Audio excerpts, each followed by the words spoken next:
Hello everyone. இன்றைய காலகட்டத்தில் சின்ன சின்ன பிரச்சனைகள் வந்தாலும் ஏன் திருமண உறவுகள் இப்படி உடனே விவாகரத்து தலாக் என்ற நிரந்தரமான முடிவுக்கு போய் நிக்குது? ஒருமுறை யோசிக்க மாட்டோமா? இந்த உறவு இரண்டு தனி மனிதர்கள் மட்டுமில்ல, இரண்டு குடும்பங்கள், எதிர்கால சந்ததி இப்படி பல விஷயங்களோட அடித்தளம்.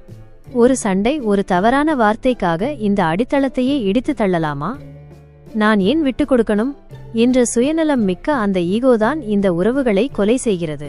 நமது முன்னோர்கள் உறவு என்பது பொறுமை, சகிப்புத்தன்மை, மன்னிப்பு மற்றும் விட்டுக்கொடுத்தலின் அடிப்படையில் கட்டப்பட வேண்டிய ஒரு வீடு என்று நம்பினார்கள். அந்த வீடு ஒரு சின்ன புயலுக்காக உடைந்து போகக்கூடாது. விவாகரத்து என்பது ஒரு தீர்வு அல்ல, அது கடைசி ஆயுதம். பிரச்சனைகள் வந்தால் பேசி தீர்க்கலாம், கொஞ்சம் பொறுமையாக இருக்கலாம், ஒருமுறை மன்னித்து விட்டு கொடுக்கலாம். ஏதோ ஒரு சமூக ஊடக புகைப்படத்தை பார்த்துவிட்டு என் மனைவி ஏன் இப்படி இல்லை என்று ஒப்பிட்டு நம் வாழ்க்கையின் உண்மையான மதிப்பை இழந்துவிடக்கூடாது.